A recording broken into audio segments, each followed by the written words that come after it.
인사드리겠습니다. 저희 김내교회식으로 마라나타.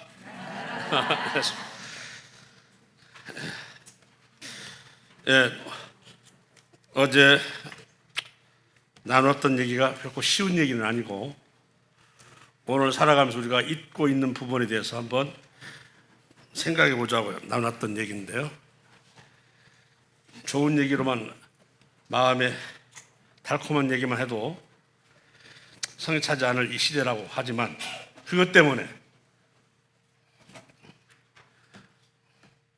아까도 얘기했지만 새벽에 배달해주는 쿠팡 재미 때문에 하나님도 그리스도도 잊고 살아가는 우리 자신이 될까 하는 염려가 있다는 것이죠. 세상은 좋아 보이지만 곧 멸망하는 소돔과 고모라라고 얘기를 했습니다. 오늘은 두 번째 얘기를 염려나 근심은 불신앙이다. 좀 세게 얘기를 했습니다. 누가복음 4장 25절 26절 한번 보실까요? 누가복음입니다.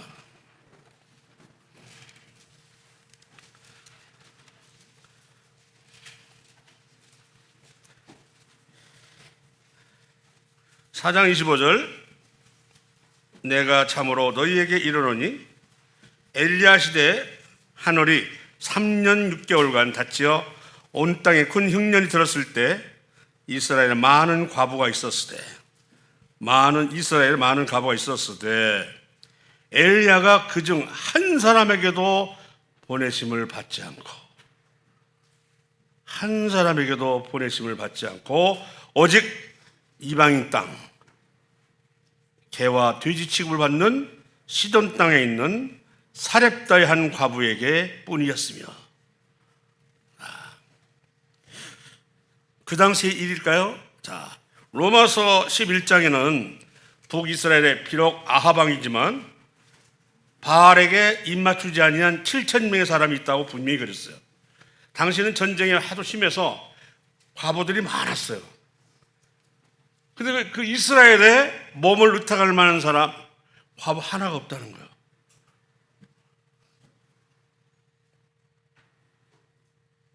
이스라엘에 많은 과부가 있었으되 엘리야 그중 한 사람에게도 보내심을 받지 않고 오늘 이 얘기를 우리에게 던져주면 과연 우리는 어떻게 받을까?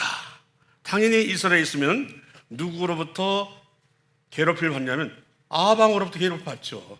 그 숨겨주는 자, 그걸 도와주는 자 가만두겠습니까? 지금 쫓겨다니는 사람인데요. 놀라운 것은 오늘날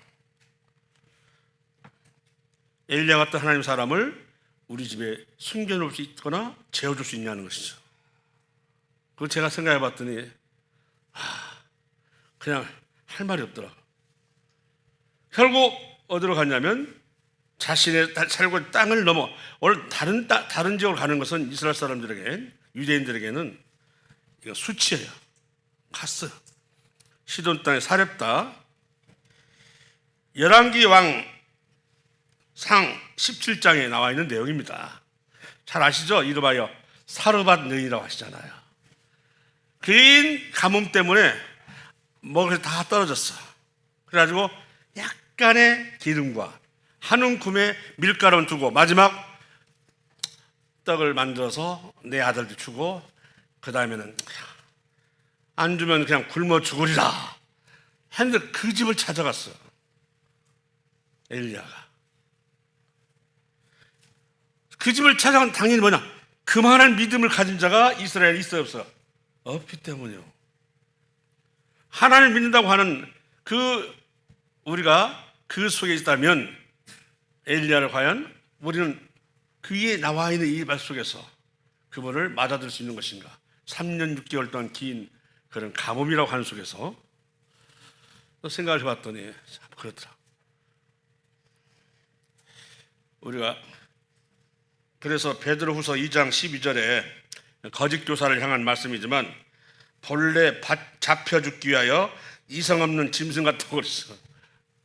거짓 교사들이 많이 나타나가지고 하나님을 완전히 폄하하고 쾌락적 세상적 이와 같은 걸 흘러서 사람들을 타락시키니까 그들을 바로 본래 잡혀 죽기 위하여 이성 없는 짐승 같다고 말했어. 이 말 속에 그대로 보면 다시 갱생할 수 있는 그 여지가 없어요. 그래서 그들의 멸망 가운데서 멸망을 당하리라 이렇게 있어요. 자, 한 가지 질문을 하겠습니다. 우리 성경 안에요, 짐승만 또 못한 사람 얘기가 나옵니다. 혹시 아세요? 짐승만 또 못한 사람이 나온다니까요. 제가 만든 얘기 아니에요.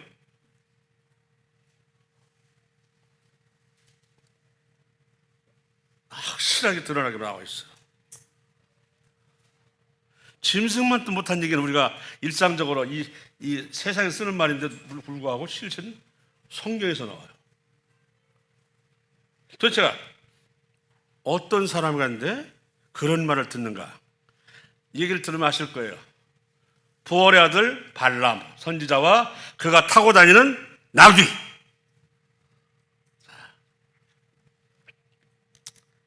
당시 이스라엘의 그 백성들이 지면을 깔다시피 하고 이렇게 광야를 쓸고 오니까 모압 왕이 두려운 거야.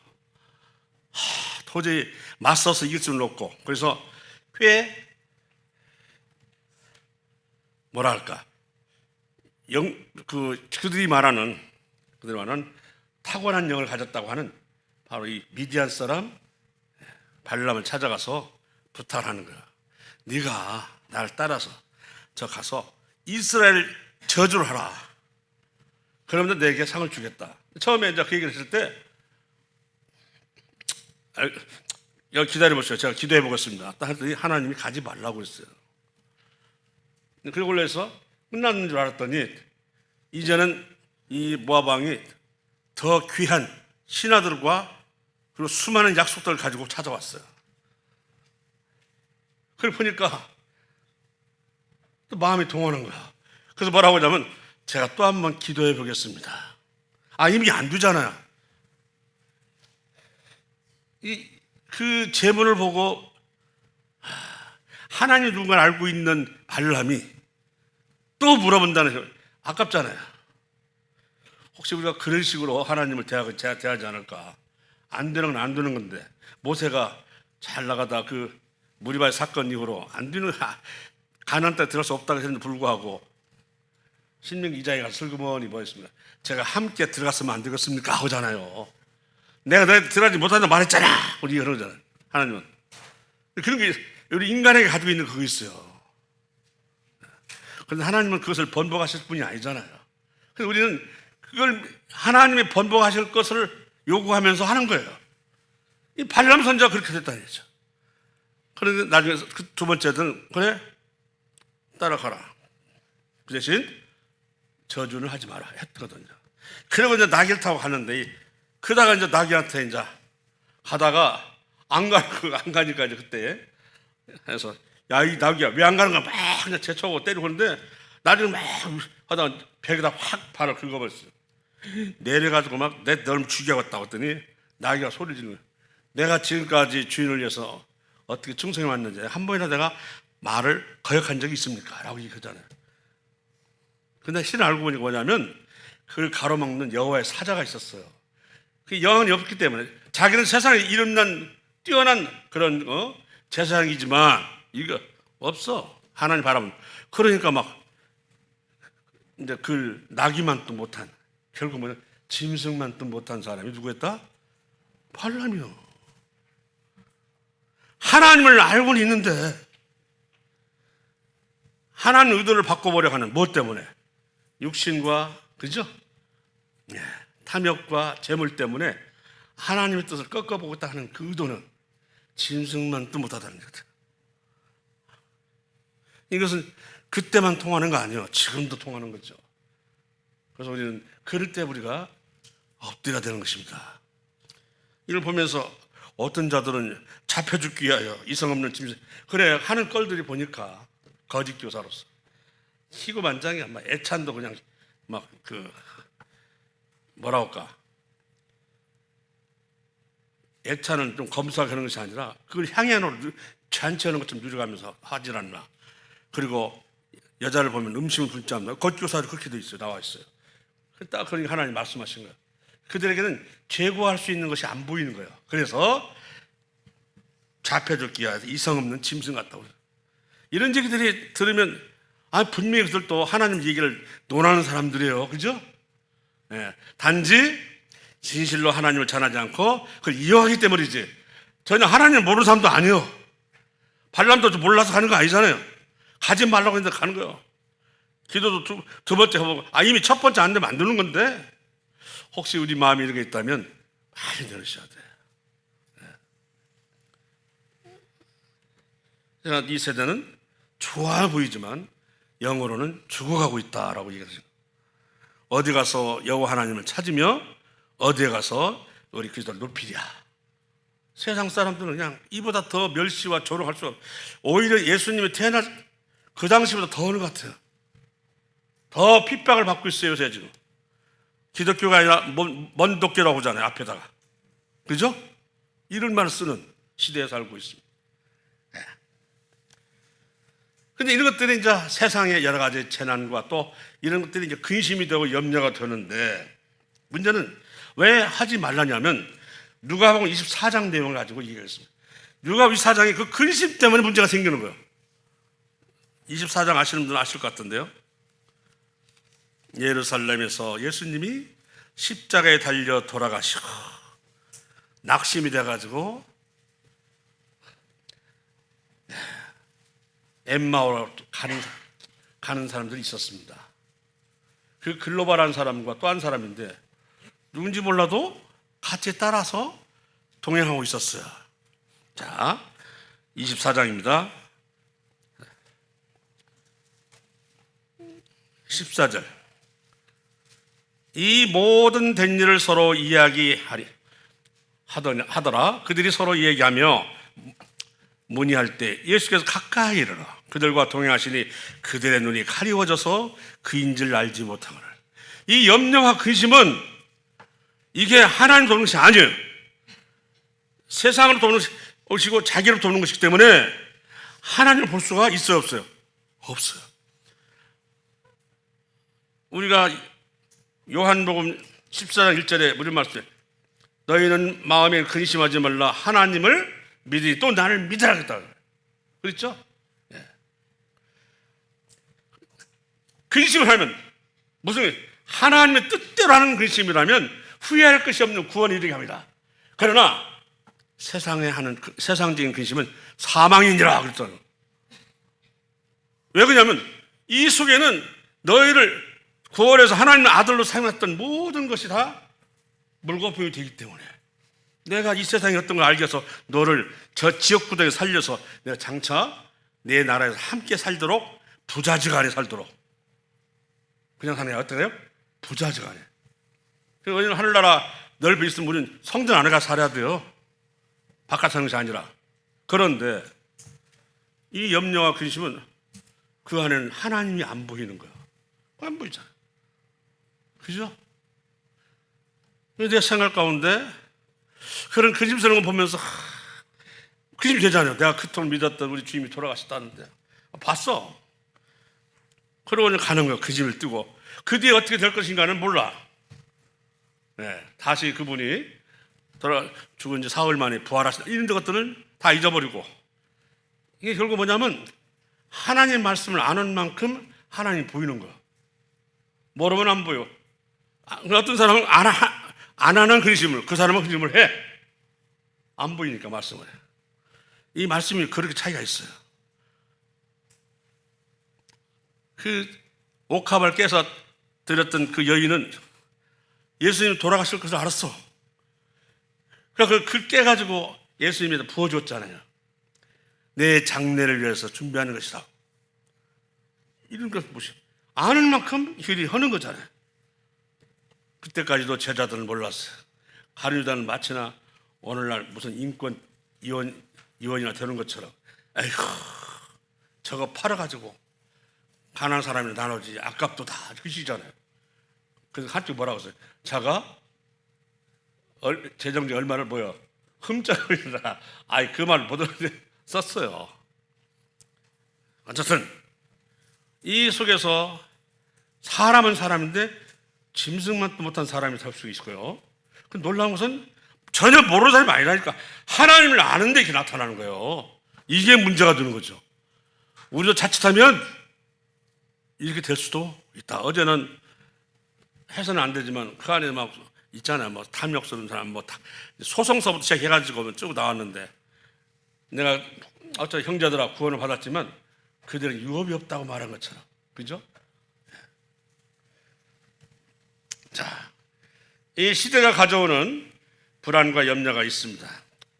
문제는 이 염려와 근심이 타인과의 관계나 밖에서부터 오는 것이 사실은 주로 자기 안에서 일어난다는 문제예요. 결코 염려는 내일의 근심을 없애주지 못한다. 단지 오늘의 내 능력을 뺏어갈 뿐이다. 이렇게 얘기를 했어요. 내일의 근심을 없애주지 못한다. 오히려 오늘의 내 능력을 뺏어갈 뿐이다. 하는 얘기를 들으면서 아멘입니다. 우리가 잘 알다시피 염려라고 하는 것의 조상을 들어봤잖아요. 100%를 잡고 있으면 일어나지 않을 일에 40%를 염려하고 있고, 그리고 30%는 이미 지나간 일 가지고 염려하고 있고, 그리고 22%는 그런 거 걱정 안 해도 될 별 일이 아닌 가지고 걱정하고 있고, 결국은 4%에서 6% 정도가 염려감에 해당되더라. 이걸 가지고 자기 인생을 다 걸어. 그러니까 하나님을 믿는 사람이 이 근심 때문에 하나님이 안 보이는 거예요. 글로바는 그거 다 보고도 엄청난 사건을 보고 돌아가면서 낙심이 되니까 예수님이 언제부턴가 다시 따라와 성경에 있는 말씀을 풀어줬어. 마음이 뜨거웠어. 그래도 몰라. 그러다가 이제 집에 와서 알다시피 우리 집에 먹을 사이다 하고는 먹을 거 애찬을 딱 나눌 때는 딱 떠지잖아요. 자, 우리가 염려와 근심은 바로 이렇게 불신앙으로 흘러가게 만들어요. 그것 때문에 인생을 건진 거, 그것 때문에 예수님 오셨는데 이 인생들이 가지고 있는 염려와 근심 때문에 오셨어. 그래서 그 사단이 저주해서 뽑아서 당신의 나라로 드리려고. 어제도 있죠. 능력의 일부만 사용해도 언제든 인간은 구원할 수 있는데 그분이 우리를 아들의 명분을 삼게 하려고 아예 응애하고 이 세상 태어났다. 아예 처음부터 여자의 몸에 태어났어. 그것도 말고요. 뭐 여러 가지 얘기 들어보면 보통 사람이 아니라 버림받은 사람처럼 태어났어요. 그렇게 해가지고 그분이 그 커나오면서 지긋한 가난 가운데 커나오면서 그리고 30이 되니까 드디어 복음을 전하는데 그때서 그러면 복이 있었느냐? 무슨 얘기요? 고향에서도 배척을 당하고 그리고 종교 지도자도 언제든지 쫓김을 당하고 죽임을 당하려 이렇게 통해서 인간을 율법 아래 인간을 속량해서 그 믿는 자는 아들의 명분을 삼게 했으므로 현지가 뭐라고 하면 내 아들 삼았으므로 내가 아들을 영어 준다고 하잖아. 그래서 이제는 나를 아빠 아버지로 부르라 이렇게 말씀하신 거. 우리 예수님이 뭐라고 그랬어요? 나는 너와 형제라 부르기를 부끄러워하냐고. 나는 너의 맏형이라. 창조주가 어떻게 맏형이라고 할 수 있어요? 어떤 그 신분의 상승과 그 자격의 영광을 이런 식으로 표현할 수는 없어요. 하나님이 너는 내 형제요 라고 말할 수, 넌 내 몸의 일부야. 어떻게 이렇게 말할 수 있습니까? 이보다 더 극상품의 자격을 갖춘 자가 있으면 말씀해 보세요. 없어요. 우리가 바로 그런 상품인데 불구하고 아까 말했던 이런 속에서 하나님을 잊어버리거나 보지 못하고 사는 우리의 모습들, 이것들이 이제 우리한테만 있는 얘기는 아니죠. 어제도 했지만 하나님께서 마게도냐 교회들에게 주신 은혜같이 환난의 많은 시련 가운데 넘치는 기쁨과 극심한 가난 가운데 풍성한 연보로 또 넘치도록 했다. 은혜 받으시기 바라겠습니다. 염려의 문제가 아까도 있지만 타인에게서 남의 손에 주로 자기 안에서 일어나고 있다라는 얘기를 하고요. 그 문제가 크면 이 얘기지만 신앙을 마비시키고 믿음을 마비시키고 기도해야 할 때 기도하지 못하고 하나님과 나 사이의 영적 관계를 단절시키는 어마어마한 불신으로 나가게 돼요. 그래서 말씀하기를 염려하지 말라고 말씀하신 이유가 거기에 있습니다. 어느 보험회사에서 조사해 보니까 성인 남녀 20% 정도가 불안감을 느끼고 있다고 하는데, 거듭 말씀하지만 기독교인들에게 이렇게 말해요. 하나님을 신뢰하지 못하기 때문에 염려하고 근심하는 거다, 이렇게 말씀하고 있는 거예요. 일반인이 갖고 있는 건강 문제, 자녀 문제, 직업 문제, 노후 문제, 이런 것에 대해서 똑같은 근심을 하면 그다음부터는 하나님 안 보이고 보험회사만 보이고 노후 자금만 보이고 쿠팡만 보이는 거지. 이제 앞으로는 하나님도 쿠팡으로 모시고 와야 하려나, 이렇게 되면 안 되잖아요.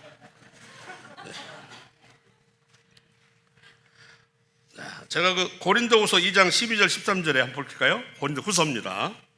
우리 바울 사도에게도 염려와 근심은 벗어날 수 없는 아픔입니다. 고린도후서입니다. 2장 찾습니까? 12절 13절인데요. 내가 그리스도의 복음을 위하여 들어와 이름에 주 안에서 문이 내게 열렸을 때, 무슨 문? 복음의 문이 열렸어요. 그럼 당연히 그분은 이런 기회를 놓쳐요, 안 놓쳐요? 안 놓치는데 뭐라고 되어 있습니까? 뒤에 보세요. 내가 내 형제 티도를 만나지 못함으로 내 심령이 편하지 못해서 드로아에서 복음을 그만두고 그들을 작별하고 마게도냐를 갔다는 거예요. 이게 무슨 얘기냐면 고린도 전서를 디도에게 들려서 보냈어요. 근데 마게도냐가 겨우 3주 동안만 전하다가 쫓겨나갔잖아요. 그래서 근데 들리는 소식이 상당히 많은 사람들이 이제 그 안에 불신과 그리고 분란이 일어나는 거예요. 그러니까 고린도서 저서 써가지고 보냈는데 이들이 잘 받을까? 아니 고린도잖아요. 죄송합니다. 내가 보내고자면 마게도냐 서신을 보냈는데요. 그 서신이 고린도, 맞아요. 죄송해요. 잊어버렸네. 서신을 보냈어요. 일단 거기서 보냈는데 문제는 맞아주고 어쩐다가 야, 너 들어가 와. 들어와, 나랑 만나자고 그랬어. 들어와 도착했더니 사람 있어 없어? 없어. 아니 지금 복음을 전해달라고 사람 있는데 막. 그러니까 아이고 내가 디도를 보냈는데 이 디도가 맞아 죽었나. 그러니까 아무것도 안 보여. 어디 쫓아가냐, 마게도를 쫓아갔어요. 아셨죠? 쫓아갔어. 이게 바울 사도 마찬가지야. 복음이라고 하는 하나도 놓치지 않은 바울 사도가 자신의 그 동역자인 디도 때문에 마음이 차분해서 그냥 다시 마게도를 갔다니까요. 그러니 정작 복음을 증거해야 될 드로아는 그냥 지나가 버린 거죠.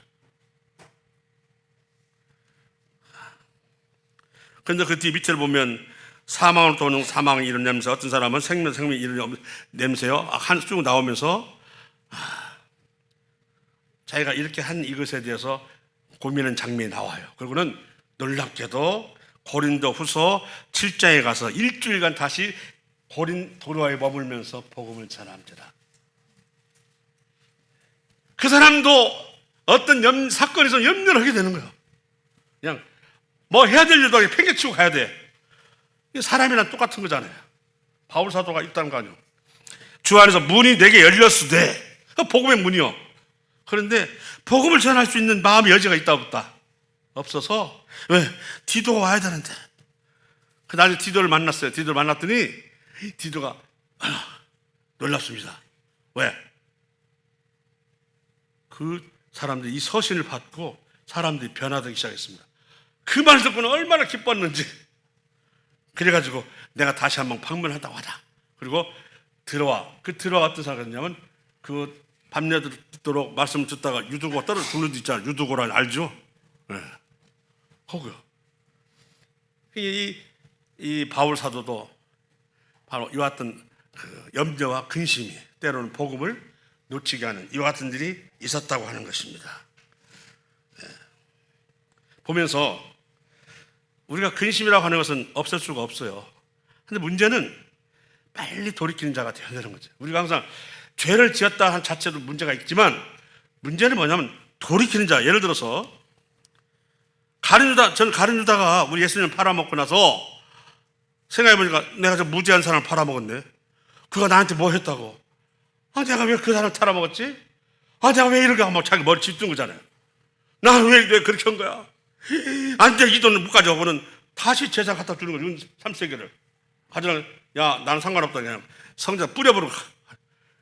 이보다 더 자신의 잘못된 행동을 그렇게 후회하는 사람이 어디 있어? 그래 안 그래요? 어느 정도냐면 자살하십니까? 내가 못할 짓을 하고 죽어. 근데 그게 천국 갈 짓입니까? 지옥 갈 짓입니까? 지옥이에요. 후회만 해갖고는 안 돼. 베드로는 3번을 부인했지만 얻었다는 자때 다 제자들과 함께 같이 있었어. 함께 있었어요. 이게 그런 거예요. 실수는 누구나 있는 것이고 문제는 그가 어떤 마음 상태. 그 후회에다가 회개를 제자와 함께 있다고 해서 회개고, 아이고 내가 왜 이런 짓을 했지 하고는 저 혼자 돌아다니다가 죽는 건 후회예요. 후회는 사망을 낳아요. 회개는 생명을 낳는 거야. 언제든지 우리는 잘못될 때는 회개하면 돼요. 이게 중요하지. 안 그래요? 그래서 인생은 약하기 때문에 끝까지 시종일관을 하나 쭉 지킬 수 있는 존재가 못 돼요. 그 아사왕이 처음에, 아사왕 알잖아요. 유명한 선한 왕인데 구수인이 100만이 쳐들어올 때는 막 기도를 통해 가지고 물리쳤어. 그리고 한 25년인가 평화가 지속되니까 언제 무슨 일이, 이제는 평화하다 보니까 이제 하나님도 평화 속에 녹아갖고는 없어져서 발병이 났는데, 발병을 의사한테만 보이고 제사장도 안 보이고 기도도 안 해요. 이게요, 믿는 우리에게는 그 환란이 있어야 돼요. 환란, 연단은 인내는 소망을 갖게 하거든. 그래서 그것 통해서 다시 돌이키게 만드는 거예요. 잘못한 것을 그것을 바로 엎드려 회개하고 돌이키는 것은 언제든지 하나님께서 바라는 거잖아요. 인간이 이라고 아시기 때문에. 그런데 이렇지 않고 후회로만 그쳤다. 참 안타. 가룟 유다처럼 나 저렇게 후회한 사람 못 봤어. 자살 정도니까. 그런데도 불구하고 지옥 갔다. 얼마나 안타까워요. 그죠? 이게 자백과 후회, 이것은 회개와 잘못할수록 그분한테 가야 돼. 그 하나님께 된다고 해가지고 선악 알게 열매를 먹고 나니까 부끄러워서 뭐가 입으로 가지고는 숨어버렸잖아요. 하나님 근데 그 숨었으니 에이 나쁜 놈, 너 보기 싫은 거 잘 됐다 이러지 않잖아요. 찾잖아요. 뭐라고? 네가 어디냐고 찾아요. 이런 하나님이시기 때문에. 그러면 안 나타나면 이제 못 찾아요? 영영 죽겠지요? 아니잖아요. 찾으시잖아요. 나오는 거예요. 그죠? 하나님은 그런 분이시지. 한 번 잘못했다고 호적에서 그어버리라 이런 분 아니잖아요. 이거 그렇게 않잖아요. 이런 점에 대해서는 저는 그래서 제 약함에 대해서 때는 잘한 건 없지만 그래도 살만해요. 주님이 그러시니까 잘못 알았으면 나도 엎드리게 되시고 잘못했습니다 하고. 근데 이 염려와 근심으로 살면 결국 하나님을 부정하고 삶을 살고 있다는 거예요. 안 보이잖아요. 글로봐고 그렇게 해서 집에 가 있어봐요. 이제 다 잊어버렸잖아요. 이제 한때 예수님 따라다니면서 봤던 사람이 다 잊어버리고 그냥 어두운 이 살면 그 안에 하나님 없잖아요. 예수님 없잖아요. 그래서 그러나 그렇게 사는 염려는 불신앙이지. 그 얘기를 하는 거예요. 하나님이 따라붙었어도, 우리 주님이 따라붙었어도 몰라. 사실은 주님이 우리가 낙심할 때 이렇게 도우려고 계시는데 우리가 못 보는 거지. 우리가 못 보는 거예요. 왜 그 일이 불러반터만 있겠습니까? 그런데 우리는 못 보는 거예요. 못 보는 것은 뭐냐면 염려 때문에. 아시겠죠? 그래서 저는 내 자신이 염려와 근심이 있으면 바로 이렇게 눈이 가리워지고. 제가 우리 예수님이 그 가나의 혼인잔치 때 딱 포도주 기적을 일으켰죠. 혼인잔치에서 뭐 포도주가 떨어지니까 여섯 항아리에다가 물을 채워라 했잖아요. 물을 채워놓고는 그게 포도주로 변화돼가지고 그게 당신의 이 신분을 드러내는 거잖아요. 그런데 연회장을 몰라. 누구는 알아요? 종은 알아. 그거죠. 주님과 가까이 있는 사람은 알죠. 그러나 떨어져가 즐기는 사람은 몰라. 그런데 어디로 가셨느냐? 성전을 갔습니다. 요한복음 2장에 성전에 갔어요. 그래서 성전에 가가지고 성전에 가서 조용히 이렇게 앉아서 기도하셨느냐? 그 성전을 들어가기 위해서는 성전의 장사꾼을 지나쳐야 돼. 그 장사꾼들이 재물, 소위 그 희생 재물을 갖다가 팔잖아요. 그 당시에 얼마나 많이 사람들이 타락했던지 집에서 몰고 오지 않아요. 왜? 귀찮으잖아요. 거기다 딱 기타, 야, 내 염소 한 마리 하고 하인을 보내면 돼. 네가 대신 제사 지내. 이런 식이 한마디로. 성행하죠. 그리고 성전 세계는 일반 세계보다 5분의 1이 더 가치가 있어. 그게 바꿔야 환전세가 있어. 환전. 이런 것이 내 기도하는 집에 웬 장사꾼이냐. 근데 그 성전이나 우리 자신의 예수님 모시는 성전이잖아요. 이 안에 여기 돈깨나 있고 방사꾼 있고 이러면 돼, 안 돼? 이거잖아요. 그래서 노끈을 넣어서 막 그렇지 않아. 기도한 장소에 웬. 그래서 뭐라고 말씀하십니까? 고린도전서 3장 17절에 너희는 내 성전이라 해놓고는 성전을 더럽히면 하나님 그 사람을 멸하시리라 하는 말씀이 그거잖아요. 그 성전 가서 정화운동을 먼저 하셨다. 실 우리 자신부터 그것이 안 돼 있으면 자꾸 이제는 안 할 염려가 생기고 안 할 근심이 생겨서 그 다음부터는 하나님도 안 보여. 주님도 안 보이고 자기만 이제 불안에 떠는 거잖아요. 아까도 얘기했지만 디도를 보냈던 사도 바울도 그럴 수 있어요. 사람은 다 그렇게 하니까요. 자, 갈라디아서 5장 24절 이 부분에 우리가 염려와 근심하지 하지 말라고 말씀하고 있습니다. 우리 한번 우리 박현님 한번 읽어주시죠. 5장 24절. 그리스도 예수의 사람들은 육체와 함께 그 정욕과 탐심을 십자가에 못 박았느니라. 아멘. 아멘. 못 박았어요. 못 박은 것을 빼는 사람은 저요. 빼가지고 다시 가져와요. 염려와 근심을. 그 행위 자체가 이미 믿음을 잃어버린 상태거든요. 당신 못을 박아버렸어. 하지 말라는 거예요. 더 이상. 그리고 저 소망 가지고 하늘 처소의 능력을 가지고 살아라. 그러잖아요. 이 세상이 좋아 보인다 할지라도 저 세상보다 좋을 수 없지 않냐. 이렇게 말씀하시고 우리 사도 바울도 14년 후에 하늘나라 갔다 왔는데 그때부터 이제 그 복음을 이제 전하면서도 봤다는 이게 나오잖아요. 봤다고. 저 같은 사람이 하늘나라 보여주면요, 저는 이제 완벽하게 그냥 무릎을 쫙 잡아가지고 왜 살맛이 안 나지 여기서는. 그렇게 저한테 보여주면 안 돼요. 그냥 간 김에 가고 살아버려야지. 돌려보면 견딜 수가 없어. 모두 낙이 없어진다는 그게 하늘나라예요. 사도 바울이니까 견딘 거예요. 그걸 믿고 죽음도 불사하게 한 거예요. 보니까 이보다 더 말로 표현할 수 없는 세계잖아요. 그게 사도 바울이 그걸 보여줬던 거죠. 사도 바울이 처음에는 그 열심히 너무 심해가 유대교의 한 사람으로서 바리새인으로서 그리고 베냐민 사람으로서 하면서 막 도취돼가지고 막 그리스도는 얼마나 박해를 했어요.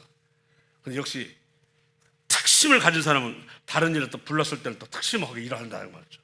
그거 참 대단하죠. 게으른 사람은 불러도 그게 또 게을르게 해. 게을러도 안 불러. 비록 나쁜 사람이지만 그 나중에 그걸 불러도 역시 복음 전하는데 탁월하잖아요.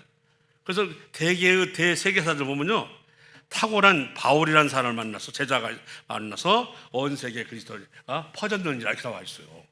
바울 사도란 말 안 쓰고 있는 자, 바울이라는 제자가 이렇게 나와 있어요.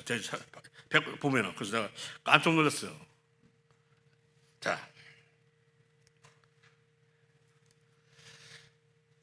마태복음 28장 7절에 보게 되면 우리 주님이 그 무덤에 딱 이제 갇혀 있습니다. 그리고는 사흘째 되면은 주님이 부활하시는데 이 제자들이 그런 것들을 실감을 못하는 거죠. 그래서 우리 막달라 마샬 이스라엘 여자들이 참 대단해요. 네. 새벽에 아이고 저는 상상도 없었는데 그 얼마나 예수님이 담겨진 그것이 됐으면 찾아갔겠냐고 여자들이. 네. 자 보겠습니다. 근데 거기서 천사를 만나는데 그리고 7절 너 빨리 가서 그의 제자들에게 이르되 그가 죽은 자 가운데 살아나셨고 너희보다 먼저 갈리로 가시나니 거기서 너희가 배우리라 하라. 전화를 하고 그랬어요. 주님은 지금 부활하시고 어디로 간다는 거예요? 하늘 갔다가 갈리로 간다는 거예요. 그러면 제자들이 이 말을 듣고 어디 갔으면 만나요? 갈리를 가면 만나잖아요. 요한복음 20장을 보게 되면 그게 갈릴리냐고 그게 무슨 말이니? 무서워서 갈릴리에서 만나자는데 안 가. 안도 안 와. 그 주님이 어떻게 하십니까? 그들이 모여있는 곳에 찾아옵니다. 정말 아쉬운 분 주님이신 거죠. 이렇게 되면 보세요. 18절에서 20절 막달라 마리아가 제자들 말을 했습니다. 그래서 그들 전했습니다. 이날 곧 안식 후 첫날 저녁 때 제자들 유대인들을 두려워하여 모인 곳에 눈들을 닫았더니 예수께서 오사 가운데 서서 이르시되 저희 평강이 있을지어다. 이 장소가 갈릴리가 아니고 그냥 예루살렘이요. 했으면 이게 믿었어요 안 믿었어요? 안 믿었어요. 안 믿어. 제자도 안 믿어요. 그래서 그렇게 말씀드리면 이로 받으실랍니까?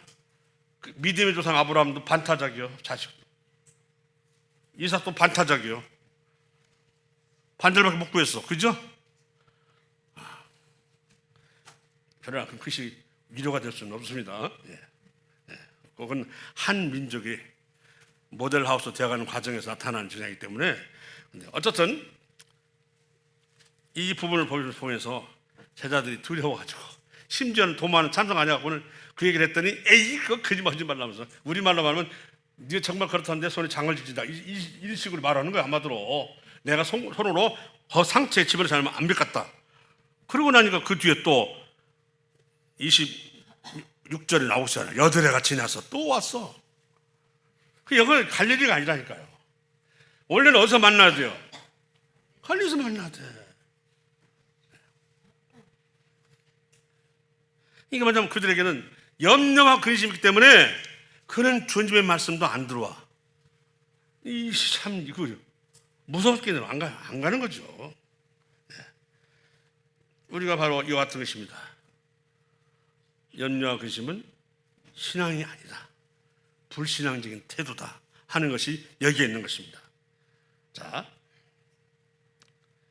우리 안에 많이 켜켜이 성전 안에 장사꾼들이 들어앉아 있고 돈기가 들어있고 온갖 사욕적인 그런 재물들이 들어있으면 이렇게 했어요. 어떻게 주님이 드러나겠습니까? 이 속에는 도저히 주님을 찾을 수가 없는 거예요. 우리 자신서부터 성전을 정화시켜야 됩니다. 세상 참 살만하잖아요. 풍족하잖아요. 아까 얘기 쿠팡 얘기했지만 근데 그것은 우리 영을 갉아먹는 거다. 그죠?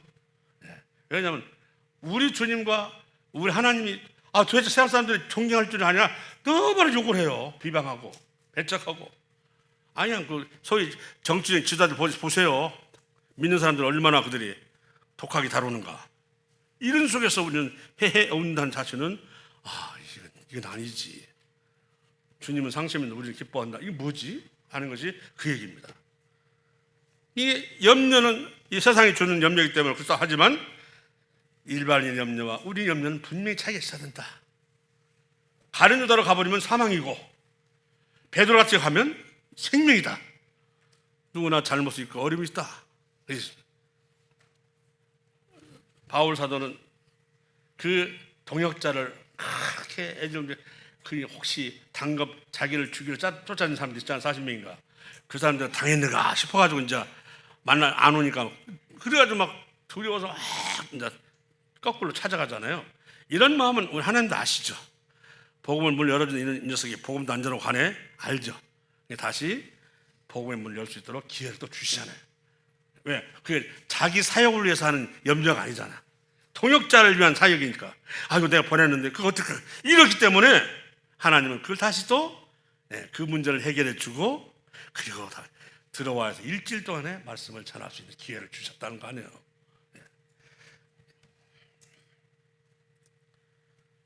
항상 하는 얘기지만 우리는 약한 존재, 그래서 염려할 수밖에 없습니다. 그래서 약한 데서 온전해지면 아시죠? 나가 자만하지 않기 위해서 나이가 여기서 왜 너무나 많은 계시를 받아서 내가 자만할까봐 그 사탄의 사자를 육체의 가시를 주었다. 하지만 무슨 아프니까 알면서도 3번을 기도했다고 하잖아요. 하나님 음성을 들은 거잖아요. 네가 약해지면서 온전해집니다 하는 말에 그냥 그때 저는 못 깨달아서 3번만 깨달은 거예요. 안 좋은 것이 아니라 3번만 깨달았던 것 같아요. 그 뜻이구나 이게. 나한테 무한히 주시는 저 말씀의 계시와 이런 비밀의 계시는 바로 그래서 주시는 거구나. 안 주면 사람은 저절로 교만하게 돼 있고 저절로 타락하게 돼 있으니까 하나님이 하시는 건데 그걸 깨닫는 거 깨달으니까 아픔도 완전 아픔으로 느껴지지 않는 거예요. 그 아픔이 낯선 거 아니에요. 그러나 더 이상 기도하지 않을 정도로 마음에서 염려를 버렸어요. 지워버린 거죠. 근심을 지워버린 거예요. 더 이상 염려는 그에게 그런 육체의 가시는 그에게 문제가 되지 않았다. 그렇게 되는 거죠. 염려하지 않으면 그 염려의 문제는 없어지는 거예요. 그 염려 갖고 달고 있으면 계속 염려는 뭐예요? 살아서 움직이는 거고 그리고 주님 바라보는 것 눈을 가려버리고 지난 시간에 뒤에 있죠. 내 자신이 살기 위해서 이 마음의 감옥을 열어야지 안 열면 내가 먼저 죽어. 그래서 내가 그렇게 나한테 차고 안다 이제 내가 내려놓아 하고 자신이 비워두니까 그때서 달라지는 거예요. 제가 우리가요 내가 사실대로 말하면 풀릴 거예요. 요새 사실대로 얘기해봐요. 갈등이 있겠는데 절대로 안 풀려요. 그 사실일지라도 해보세요. 저는 하다가 몇 번 하다가 사실이라고 말하면 풀릴 줄 알았더니 아니야. 시대가 어떻게 돼가지고 사실이더라도 안 풀려요. 오히려 그 말하면 더 마음에 갈등이 생겨. 내가 사실대로 말했으면 지금 알 텐데 아니야. 그런 시대가 아니죠 지금은. 그냥 내 자신이 내려놓는 수밖에 없어요. 그럼 나중에 보면 그분도 나를 보면서 아이고 나 혼자면 왜 이러지? 하고 이제 그런 변화가 있을 수 있어요. 그러나 이건 지가 잘못하고 성이 할 텐데 내가 제대로 말해주면 알 거예요. 하지 마세요. 내가 그렇게 해서 돌이킨 사람 못 봤어요. 알아요? 네. 교회 안에서 안 돼. 사실이라고 다 그것이 정의롭게 받아지는 거 아니라는 거 알아. 인간이 약하다. 약한 것은 뭐냐면 그런 것이 자아가 살아있는 사람에게 그 얘기는 안 통한다니까요. 그래서 내가 내려놓을 때 주님이 하시는 거구나. 그래서 저는 그게 사신다 할지라도 놓아야 되겠다.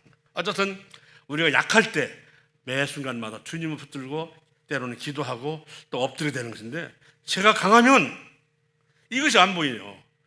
모든 근심과 걱정을 스스로 알아서 해야 되고 늘 달아엎고 다니고 스스로 마음의 감옥을 만들고 편해져서 그 마음이 편하지 않고 하는 것. 그래서 염려와 근심은 한마디로 믿음을 죽이는 것이다. 그래서 어제 말했잖아요. 심령이 가난한 자는 복이 있다고 했잖아요. 그 가난에 뭘로 천국으로 채워주겠다는 하나님 있잖아요. 그 부유한 자는 천국이 되지 못한다는 얘기를 말씀했듯이 우리는 그런 존재. 염려가 있을 수밖에 없어. 하지만 하나님이 내가 십자가에다 못을 박아버렸다. 이미 그것은 의미 없는 존재를 만들었다. 너만 잊으면 돼. 이해가시죠? 너만 염려와 근심을 떨어버려. 그러면 염려가 너를 더 이상 옥죄지 않을 거야. 이거예요. 거기까지 가려면 좀 잘 내려오는 방법도 알아야 되거든요. 가려면 또 그것도 쉽지는 않지만 그것만 딱 하면 무거운 짐이 싹 내려간 것처럼 또 내려오게 됩니다. 이런 경험들을 해야 자꾸 믿음들이 자라가요. 해야 됩니다. 이런 경험들은. 내가 먼저 내려놔야 되겠다. 내가 비워야 되겠다 하는 마음이 우리의 사실은 그 믿음이 자라가는 과정에 나오는 것입니다. 사실이니까 사실대로 말하면 되겠지. 아니요. 하지 마세요. 지금은 그걸 말해도 안 되는 시대입니다. 우리가 아브라함이 살고 있는 그 유대 광야는 참 볼 것이 없죠. 둘러봤자 목터지 아니면 우물도 어디서 파야 물이 나올지 몰라가지고 그냥 한잔 타동지 되는 데지만 거기에는 평안이 있어. 하나님 관계였어. 근데 소돔과 고모라를 가는 이 사람 봐요. 롯을 보세요. 그냥 그돌람에게 동맹군한테 끌려가가지고 포로로 끌려갔다. 그죠? 하고는 그 자기 삼촌 아브라함이 집에서 길려온 318명 플러스 뭐 마므렛하고 아넬 막 연합군 합쳐서 가서 쳐들어갔잖아요. 빼앗아 왔는데 그럼 우리 같으면 돌아와야 되잖아요. 좋은 데 살았는데 왜 염려하냐고. 왜 그렇게 붙들려 가냐고. 이 세상이 좋은데 왜 그러냐고요.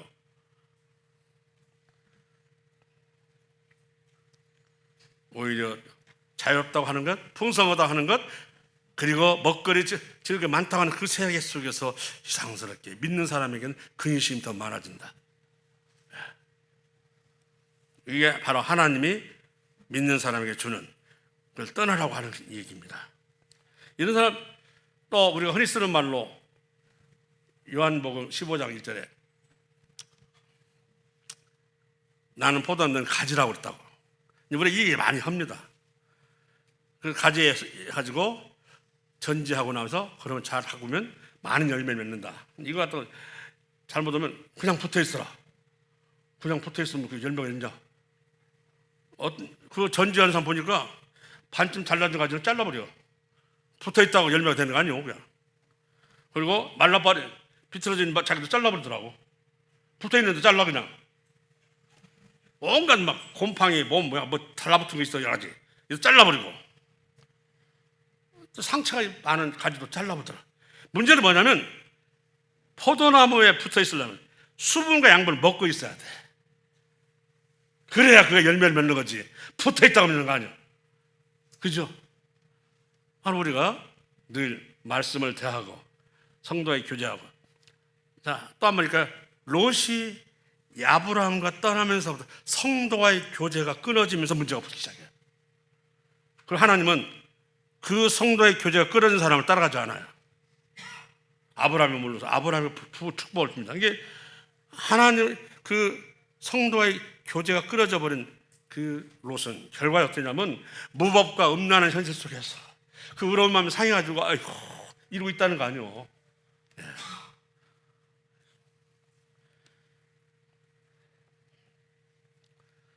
우리 신앙은 그만 어찌 보면 단절할 수가 있을 것 같고 어찌 보면 큰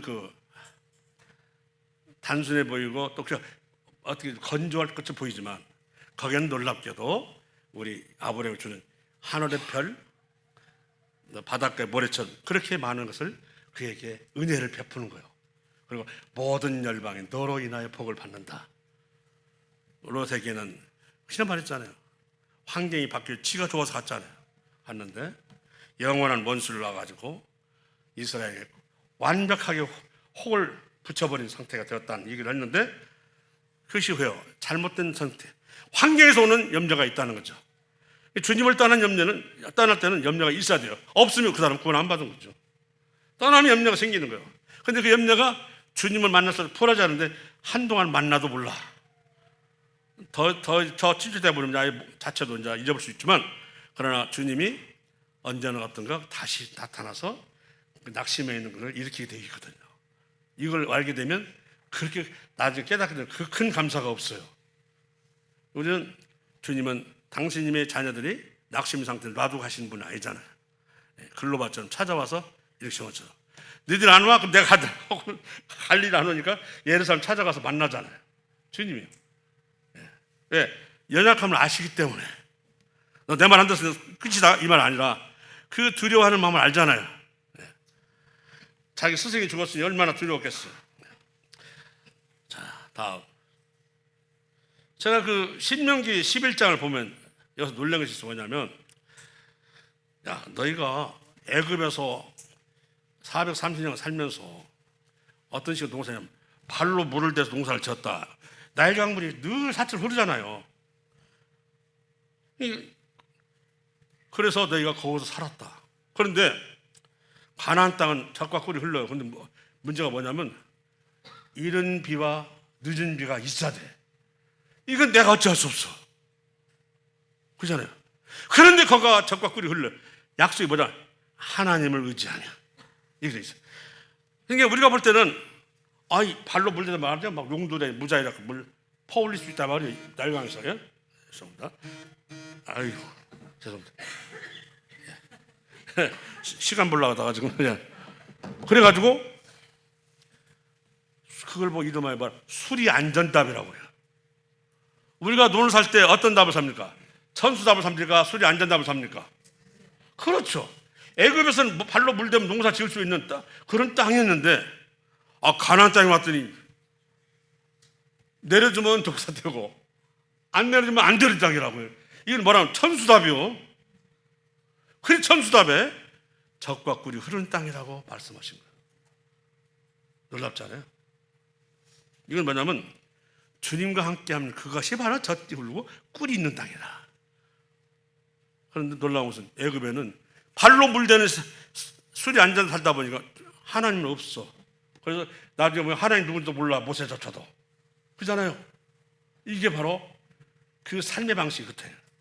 그러나 천수답에서는 제발 비 좀 내려주세요 하나님. 제발 사는 데 있어서 주님 도와주세요. 이것이 늘 입에 붙어 있으니까 이른면 늦은비로 해서 풍성하게 주님이 주시는 거예요. 가나안 땅은 기도하지 않으면 안 되는 땅이에요. 그죠? 나일강은 그런 대로 강이 있기 때문에 먹고 사는 땅인데 그래서 가나안 땅은 하나님을 놓쳐버리면 망하는 땅이에요. 이해가시죠?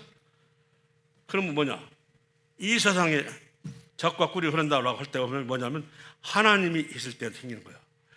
쿠팡에서 생기는 거 아니고 하나님 계심으로 하나님 주신 것으로 하나님 주신 이른바 늦은 bil 통해서 농사가 되는 거예요. 원래 이게 들어봤더니 우리나라는 태풍도 안 지나가고 때로는 그렇게 많은 재난도 일본과 중국에서 없어서 풍년인 줄 알았더니 무슨 벼멸군이 뭐 해가지고 농사가 풍작이 아니라네요. 또 이런 얘기 들으면서 그래요. 인간의 힘으로 하려고 하면 안 되는 거예요. 하나님 도와주지 않으면 안 된다는 것을 느낀 거예요. 그래서 이 가나안 땅과 이 애굽을 통해서도 배울 수 있는 거잖아요. 정작 가나안 땅은 염려가 많은 땅인데도 불구하고 하나님은 그게 적과 꿀이 흐르는 땅이라고 말씀하고 있어요. 이 약속대에 너희들 믿고 나를 의지하면 이른 비와 늦은 비 언제든 내려서 풍작을 일으켰다. 이렇게 말씀하시는 거예요. 그래서 우리가 어떤 식으로 믿음 생활을 해야 되냐는 데서 그거예요. 주님으로도 공급받는 믿음이 최고다 그거예요. 지금 한마디로 내 손으로 열심히 이렇게 일해가지고 얻고 하는 것이 바로 주님이 주신 걸로 사는 것이 최고다. 아멘이십니까? 예, 그 얘기예요. 그런데 염려는 그걸 믿지를 못하는 거잖아. 디모데후서 1장 7절 9절 볼까요? 디모데후서 1장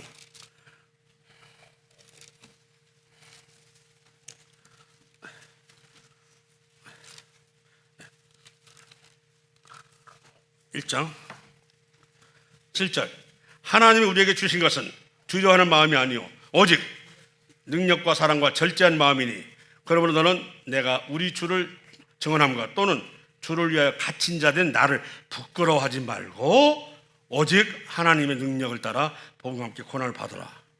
이 자기 스승이 그냥 갇혀버리니까 디모데가 의기소침해 있어요. 지금 두려워하고 있는 거예요. 그렇게 으뜸 제사도 이렇게 된다니까요. 네. 근데 내가 갇혔다고 하지 마라. 하나님 능력을 따라. 너는 내 능력으로 하지 말고 하나님 능력을 따라 복음과 함께 고난을 받으라. 내가 여기에 갇혔다고 너 두려울 거 없다. 이거거든요. 두렵지. 자기 스스로만 따라다가지고 이렇게 했는데 갇혀버렸으니 그건 두려울 수밖에 없죠. 갇힌 자진 나를 부끄러워하지 마라. 이 부끄럽다는 말은 두려워하다는 얘기가 된다는 또 의미가 있습니다. 이걸 보면서 심지어요 제가 놀라운 것은 1장 15절을 한번 보시겠습니다. 우리 박연님 한번 읽어보실까요? 1장 15절. 예, 디모데후서입니다. 아시아에 있는 모든 사람이 나를 버린 일을 내가 아나니 그 중에는 구겔로와 허목에는 분이라. 아시아에 있는 모든 사람 뭐 있다고요? 누구를 버렸다고요? 참 어떻게 생각하세요? 이런 낙담이 어디 있겠어요? 이런 절망이 어딨냐고요? 다 나를 버렸대요. 그 중심에는 북엘라 호모게나가 있었다고 하는 것입니다. 우리 이것을 말씀을 하고 있는 우리 바울 사도는 얼마나 마음이 아프겠습니까? 모든 사람이 나를 버린 일을 내가 하나님. 그러니까 하나님이 이를 대행하시고 늘 수건만 만져도 나을 수 있는 이적을 베푸는 바울 사도가 늘 염려와 근심이 있었다 없었다? 있었다는 거죠. 때로는 절망스러움을 있었다는 거죠. 그러나 그 뒤에 가면은 이제 내가 달력을 다 갔으니 이제는 나는 의의 면류관이 준비되어 있으리라 이렇게 나가잖아요. 자기를 봤더니 절망이지만 하나님을 보니까 다시 자신을 찾게 되는 거잖아요. 왜? 그런 자기를 통해서 일을 하셨기 때문에. 아시아는 모든 사람 나를 버렸다. 이 디모데도 얼마나 낙심되고 있어요. 하지만 하지 마라. 하나님 능력을 입었어요. 우리 하나님이 약하심으로 십자가를 돌아가셨으나 하나님은 능력으로 다시 살아나니라. 그거죠. 네.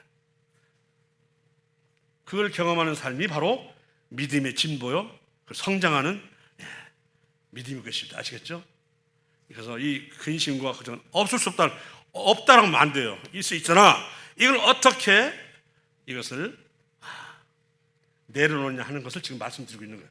바울 사도도 염려해서 근심을 끊을 적이 없었고요. 디모데도 그 믿었던 아버지 같은 분이 그 같이니까 그냥 부끄러웠다고 하네요. 두려웠다는 얘기죠. 하지만 하지 마라. 하나님 능력으로 복음을 전하라. 그래서 그렇게 그 뒤에 잘 전했다는 얘기 나오잖아요. 보면서 제가 이렇게 생각해요. 살아가는 방법이 무엇일까? 제가 누가복음 5장에 나와 있는 말씀이 이런 거 있죠. 베드로가 일행과 함께 갈릴리호수에 밤새도록 고기를 잡았어요. 그 5장 나온 내용인데 다 읽으면 시간 다 가버릴까요? 근데 한 마리 잡아서 못 잡았어요. 반 마리도 못 잡았어요. 반 마리도. 그래갖고는 그물을 또 손질해야 다음 또 일하잖아요. 어부들은 다른 거 몰라도 있으나 없으나 꼭 그물을 손질하거든요. 예. 그런데 예수님 오시더니만 네 배를 나를 태우고 좀 띄워라. 몇째 또 봤더니 사람들이 막 모여있네. 그러게 갈릴리 호수 보면 이렇게 병풍처럼 돼 있잖아요. 그 밑에 배를 타면 다 보여. 아시죠? 야외 음악당처럼. 그러게 이 뭐지? 나 이 피곤해 죽겠는데 하늘만 믿지만 거기 소문을 들었는지 아니면 처음 만난 건 아니거든요. 그래갖고는 띄웠어. 한동안 일도 안 하고 이제 있으면서 가만히 띄우고 들었지. 그러고 난 뒤에 예수님이 그랬어요. 이 배를 깊은 데로 가가지고 그물을 던져라. 그렇게 말씀했어요.